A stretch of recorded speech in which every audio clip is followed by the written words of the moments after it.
what's going on YouTube?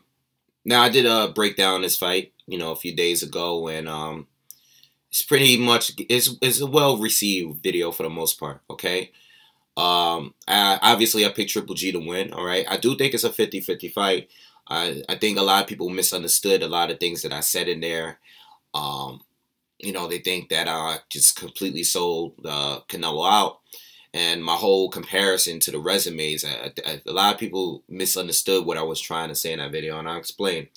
In this video, I had some downtime at work, okay? So I was watching some of the fights. I was watching Danny Jacobs fight and Kell Brook fight with Triple G. And with Canelo, I was watching, someone was dipping and diving between some of the past fights, like the Trout fight and the Angulo fight, and then I was, watching a couple rounds, and then I was watching some of the more recent fights, with Chavez Jr. Good thing HBO has most of the fights. I think most of the fights are on YouTube, and the HBO channel actually has the full fights for the most part for both of these fighters. So that was pretty good. But in this video, I'm just gonna talk about a few strengths and weaknesses that I've noticed with both fighters. All right, going into this fight, I didn't construct no kind of list or anything like that. It was just more things that I noticed and picked out, and I just wanted to bring on camera. Things that I didn't touch on in my breakdown. All right. So in the video that I did the other day, I've seen a lot of comments, at least for the people that disagreed. There's some people that respectfully disagreed, and there's people that disagreed on like hard, heavy. And, a lot of people think I sold Canelo out and completely out of this fight. Listen, if it goes to decision, I think Canelo's probably going to win. I think if it's somewhat competitive, even if I think Triple G wins by 3 or 4 rounds and it goes to decisions, I think Canelo's going to win the fight. That's just how I think. I think Canelo has won fights where I thought he won against Trout, but I didn't think it was nearly that wide. If anything, I thought it was like a draw, or maybe Canelo. I thought Canelo won by 1 or 2 rounds. I think the knockdown pretty much saved him in that fight. But I think Canelo won that fight. It's just I thought it was really, really close. I thought it could have been a draw. And I thought the Lara fight, I thought Lara won. I thought he won pretty clearly. I think it was somewhat close. I think Canelo did come back with the body shots and everything. But I thought Lara won pretty clearly, And I think if this fight goes to the decision and it's anywhere near competitive, I think Canelo's going to win the fight. We already know Canelo's a star. He is the star. He's bringing in the money. He's racking in the money in boxing. We don't have Floyd anymore, Pacquiao, De La Hoya. We don't have those guys. We have Canelo. We have Anthony Joshua. That seems to be the real guys that's making all the money right now. All right. But with that being said, another thing that a lot of people brought up was the resume thing. And I think people misunderstood me when I said that. I'm not comparing all-time resumes. I think Canelo has the better resumes. If you have Lara, Floyd, Trout, Sugar Shane Mosley, Miguel Cotto, I know he lost to Floyd, but the fact that he even fought Floyd and did, okay against Floyd, he did solid for a loss. He still did solid. But having all the names you have, Amir Khan, who they say such a, you have all these names on your resume, and even though a lot of those fights were really tough for Canelo,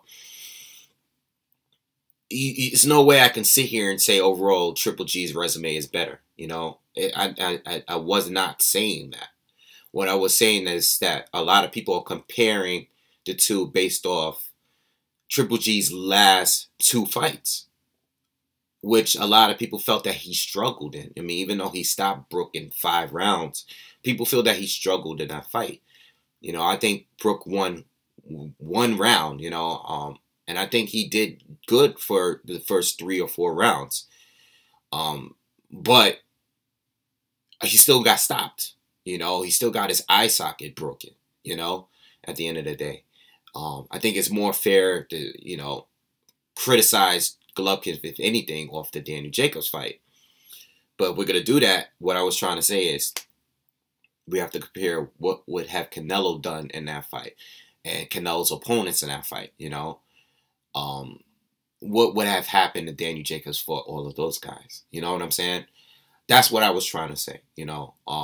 Because before those two fights, there were more people that saying, "Oh, Triple G is gonna smash him." You know, remember when the whole talk started back a couple years ago? You know, what were people saying about Canelo after the Lara fight? You know, a guy that we really wanted to see him fight. You know, now all of these guys he fought recently. You know, where we knew Canelo was just gonna beat them. That's the point that I was trying to make. I wasn't saying overall, but anyway, let's get into it. Let's get into it. All right, let's start off with Triple G, okay? So I was watching the Jacobs fight, I was watching the Brook fight, and I was noticing some things that I didn't bring up in my breakdown.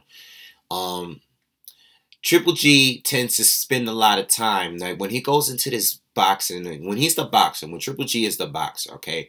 When he's not fighting opponents where he's just trying to stop them because he has no respect, like a Kell Brook or a Willie Monroe, or the best example of all is a Dominic Wade. Had zero respect for Dominic Wade, all right? Zero. All right? When he's not fighting guys like Dominic Wade, and he's fighting guys like a Lemieux or a Daniel Jacobs, okay? And when he's acting as a boxer, in fact, Curtis Stevens, because you can bring up Curtis Stevens too. Curtis Stevens, he fought a very careful fight with Curtis Stevens. He, for the most part, he stayed mid range and made great use of his jab to set up his punches and everything. When he's doing that, he does use a lot of time, okay. And what I mean that is when he fights Danny Jacobs and when he fights Canelo, because Canelo can fight on the outside and inside and mid-range, okay? That's one advantage that I could say with Canelo is Triple G is mostly mid-range, okay? He's mostly mid-range. He's good at protecting himself while he's on the inside, but he really throws his best shots mid-range, whether it's the jab or whether he goes to the body, whatever it is that he throws. He likes to be mid-range, okay? His outside game, he doesn't really throw his jab from way outside. He doesn't really stretch his out because when he throws his jab, he likes to protect his face and counter by, you know, just protect his face with his other hand, his right hand, when he shoots a jab. So he shoots it like this. And he likes to be mid-range when he does it, you know. But when he's on the outside and he's fighting guys, I noticed when he's fighting Danny Jacobs, the thing with Daniel Jacobs that was so hard was Daniel Jacobs' jab as well. Because Daniel Jacobs will throw it from further away. And he will also throw it to the body. Okay? You know, he'll double up on the jab and go, you know, one to the body, one up top, and one to the body. But he was far out and he was moving sideways while he was doing it. Okay? He would do it. And the thing with Triple G, he clams up. All right, when shots are getting thrown at him, he clams up every time, you know, and then he resets himself, okay, which can be very, very time consuming, okay, because he didn't want to get hit, okay, he didn't want to get hit, and he actually did a good job defending Jacobs' jab. He did a pretty good job, but what I'm saying, it was very, very time consuming because if you notice for certain rounds, and this is why I gave Daniel Jacobs so many rounds because, especially early on, because Triple G was taking a lot of time, and it was a lot of periods of each round where there was no activity at all because he was just stalking Jacobs, but he wouldn't throw a punch unless he was mid-range, you know, unless he was in the exact position that he wanted to be in.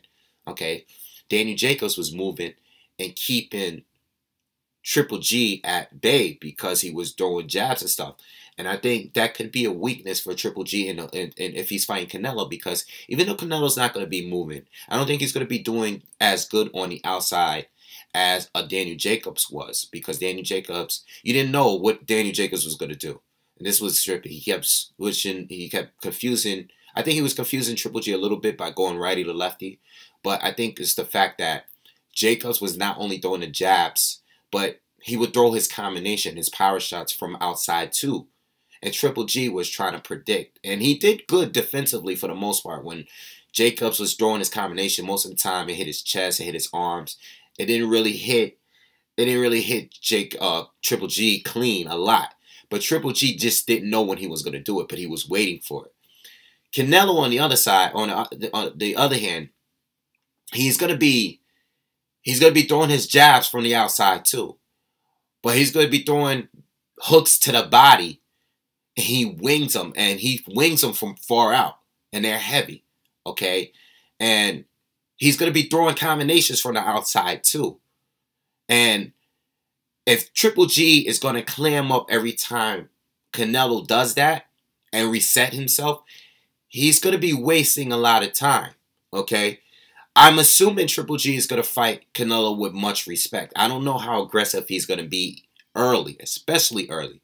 I think Canelo is going to take the lead a little bit early on, okay? I think Triple G is going to start off slow the first 2 or 3 rounds. I think he's going to be leaning more towards the end, past the 6th, 7th round before he starts really putting the pressure on him. And that's the point where Canelo should be a little bit gassed. Okay, so I think somewhat that's kind of a weakness because he's not going to stand there and trade. He's not. I actually believe that Canelo is going to be more willing to trade, okay, with Triple G. All right? So I just wanted to bring up that point, the clamming when Triple G gets punched, okay? He's not a counter puncher. The only time he's really normally countering is when he's countering the jab, okay, with his own jab, all right, at the same time. He's not a guy that is going to be using a lot of upper body movement like Canelo to counter. Canelo is definitely the more advanced counter puncher, okay, because Canelo's going to be using angles. And that's another weakness too. With Triple G, I think when Canelo fights Triple G, I'm pretty sure Canelo is going to be countering Triple G's jab with different angles of punches. It's not going to just be a jab itself. Okay, I think it's going to be, I think he's going to slip Triple G's jab, and he might throw the uppercut, he might slip and throw the uppercut. He might throw the hook, You don't really know because Canelo's good at slipping punches. Triple G is more like a clammer where Canelo is going to slip and counter, Even if he doesn't counter, he's better at moving his upper body around, So I think that's more of an advantage for Canelo for the most part, okay? Whereas a disadvantage for Canelo is when he gets tired. Notice when Canelo gets tired and he's fighting on the second half of his fights, not more recently, and this is the thing, in his more recent fights, he's been so dominant where he was allowed to take a break in the second half of his fights and not have to worry about anything, okay, for the fights that did go down the stretch because of his opponents weren't that good, When Canelo tires out, he tends to drop his guard a little bit. If you notice in the first round, his guard is up for the most part, okay? More in the second half, his guard is down. He's not slipping punches as well. He's taking more jabs to the head. This is where I think Triple G is going to actually shine in the second half of the fight when Canelo is gassed out a little bit. So I think Canelo's defense and his reflexes are going to dimension a little bit, especially with the volume of Triple G. And he's going to be taking more jabs to the head as he's fighting because his guard is not going to be up. He's not going to be slipping anymore. So I think this is where Triple G is going to shine. Now, this is a key thing when we're bringing up the second half in Canelo. Chavez Jr. wasn't really a threat to Canelo, okay, in the second half. Chavez Jr. was shot throughout the whole fight, okay? Liam Smith really didn't bring anything later, as the fight went on. Canelo was pretty comfortable against Liam Smith. Cotto was more consistent through the whole fight. You know, Cotto tires out himself, you know. So they both fought on the same pace throughout the whole fight. You know, Cotto won some rounds. Canelo will win some rounds. You know, it was more like a back and forth. But Canelo, for the most part, was the ring general. You know, he didn't bring the pressure on at any more than where he started out with in that fight. Mir Khan got stopped. Okay, got knocked out. James Kirkland got knocked out. Okay, I'm bringing all these up because these are all recent fights of Canelo. I say that to say this. I don't know if Canelo's conditioning is better or not. This is what I don't know. I don't know. I can't say it's a fact that Canelo slows down. It is based on his past, based on the Angulo fight, based on the Trout fight. You know, based on fights like that, and even before that, Canelo would get gas and he would get a little lazy. You know, in these fights, the more recent fights, he was so comfortable in each fight, especially in Chavez Jr. Even when he put himself against the ropes and he wasn't really throwing anything, Chavez gave him nothing to worry about, you know? So it's going to be, it's really tough for me to really know if Canelo's going to slow down. And if he is going to slow down, how much is he going to slow down? You know, is he going to be still throwing the combinations that he was throwing in the first 2 or 3 rounds where Triple G is still clamming up? You know, or is Triple G going to be coming full force against Canelo later because Canelo might slow down? We'll see. All right. So let's talk about Triple G's age. You know, a lot of people think that this plays a heavy role in his last 2 performances. He's reaching the downslope of his career. Okay, which is very possible. I mean, I believe he's 35 now. And or he might be reaching 35, turning 35, or he is 35 already. But a lot of people think that he's now hitting the downslope of his career. Okay, and it's possible. It's possible. I mean, the mid-30s is where it usually begins for some fighters, for at least for the more elite fighters. Okay, some fighters they'll be out of their prime before they hit 30, you know?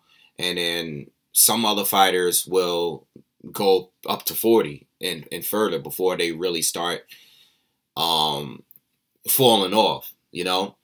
But Triple G's in his mid-30s now. What does that mean? We don't know. We won't know until we'll see, I guess, his next few fights and see how he performs. You know, we all know that Triple G needs is a high volume, okay? He brings the pressure, you know, and his style, he's not a guy that can win fights by relaxing, in my opinion, okay? Especially if he's fighting other elite fighters. You know, I don't think he can beat guys like Canelo or Daniel Jacobs or, you know, you think he would have even struggled against David Lemieux if he was relaxing, okay? Triple G's success is based off his pressure, okay? Relentless with it, you know, one of the best in the game, okay?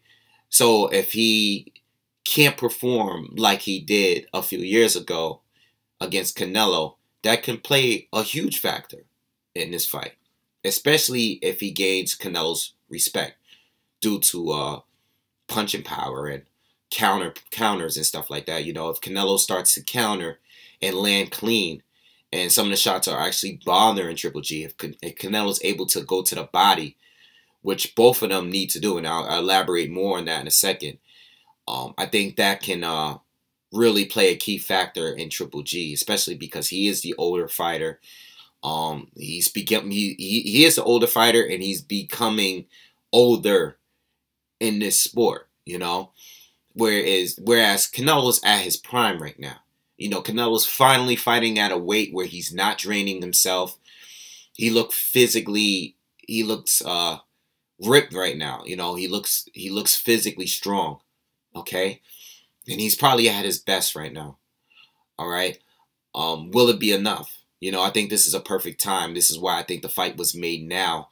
I think if it was made a couple years ago, I definitely would think that Canelo would have gotten stopped.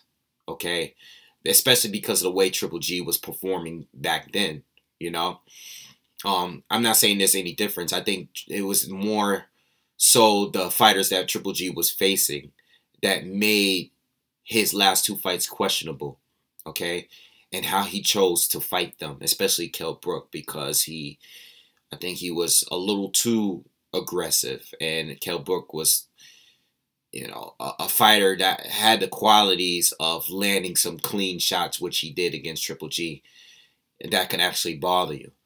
So I wanted to bring that point up. Going back though to the body punching, okay? I think it's more of an advantage for Canelo because Canelo can throw body shots from long range, power shots. He does it all the time. He did it with Khan. He did it with Lara. Guys that were moving so much. Guys that were tough targets. He was finding ways to land body shots against these guys from long range. Okay? Triple G, like I said, he has to be mid-range to do it. You know? And he usually does it when fighters are covering up top. And then he goes to the body. Okay? Because it's wide open. All right, but he has to be mid-range to do it. He has to be in position. If he's clamming up, like I said earlier, it's going to be tough for him to land body shots, okay? He had a tough time landing body shots against Daniel Jacobs, all right? Most of Triple G's success in that fight was the jab, okay? I think Canelo's going to be a little bit tougher. I think Canelo's going to have an easier time going to the body. And I think that will be Canelo's best bet in winning the fight is by going to the body. Okay? Because you want to slow Triple G down. He is the older guy. You don't want him to bring relentless pressure to you. You know? So Canelo has to go there early. Okay? So I think that's more of an advantage for Canelo. It could be, depending on how he does it. You know? It depends. You know? Like I've been saying, Canelo hasn't fought anyone recently to prepare him for this fight. Okay? He hasn't fought anyone that brought the pressure to him like that. You know? And I think that was one of the key things that I said about Triple G in my breakdown. All right? He hasn't fought anyone to prepare him for relentless pressure. Okay? A guy with a great jab on top of that. You know, you find a guy that's going to bring the pressure, but he has a great jab. And he's probably going to out-jab you. All right, what are you going to do when you're against the ropes against a guy that wants you there? You want him there. Normally, you want your opponent there, but this time around, he wants you there, you know? Mentally, what is this fight going to do for these fighters? Triple G is finally fighting a guy that people think will win. Okay, Triple G has fought good fighters before. All right, but fighting Lemieux, leading up to a Lemieux fight or Kell Brook fight or Daniel Jacobs fight, I'm sure the pressure wasn't on him as much as it is right now. The spotlight is on him now. This is his biggest fight. He beats Canelo. He's fighting a superstar. Okay, this is the first superstar that he's actually fighting. This is the first time he's going in there and people don't think he can win. What is that going to do mentally for Triple G? Canelo, he's been here before. Right? He's been here before. You know? He fought Floyd Mayweather before. You know? A lot of people didn't think he was going to beat Lara leading up to that fight. A lot of people thought that he was ducking Lara, but he chose to fight him. Okay? Canelo knows how to stay relaxed and composed in these situations. Okay? Triple G hasn't really shown any, you know, in his fights, he hasn't shown any mental fear in a fight. You know, he hasn't shown that. But he hasn't been in the ring with a superstar before, and he hasn't been in the ring with someone where the public were thinking that he might lose. Okay? So that could play a role as well. These are all things that can play a role. It might have no effect. I'm just bringing up things that could play a role in these fights. All right? It could be a factor. It might be. All right? So you got to take all of these things into account in going into this fight. My pick is Triple G because of the relentless pressure. I think the fight is going to be close early, and I think Triple G is going to take over in the second half of the fight. All right, when Canelo slows down, when he drops his guard, when he starts taking more jabs than usual, I think that's when Triple G is going to step in and change the direction of the fight, wherever the direction is. He could be winning before that, could be close before that. I think the first 6 rounds are going to be very, very competitive, very, very competitive, and Canelo might even be winning by the 6th round. Okay, I think the second half though, I think Triple G is going to take over. Okay, will it be enough to stop Canelo? I think he needs to stop Canelo, and that's another issue too. If Triple G is going in there thinking that he needs to stop Canelo, all right, um, he can either set himself up into a trap because he might start fighting reckless, thinking he needs to come back and thinking that he's behind on points, all right, which he's not used to. Okay, he's not used to. I think in the Daniel Jacobs fight, he realized that it was a real fight. You know, throughout the fight. Whereas in the Canelo fight, he's going in there thinking that he might lose to this guy. You know, we don't know how that sparring session went between them. We don't know. Neither one of them have really said anything about it. For the people that were there, the few that actually watched it, that's come out and said that they were there when they were sparring, none of them had ever really said that either one of them were dominating in that sparring session. We've heard other Triple G stories where we heard Triple G dominated. Whereas in this one, it's more like, it was good. It was good work between the two. We don't know. Okay? Only they know. All right? So, I can't think of anything else for now. I'm sure there was more, but I'm going to end it with that. I'm probably not going to make any more videos about this fight, maybe until after the weigh-in. I'm expecting both to look good and strong at the weigh-in. I don't think that's going to really play a huge factor. I might not even do another video after that. But let me know what you guys think. Drop comments. And I'll probably throw up a couple more videos today. All right, so be on the lookout. All right, peace.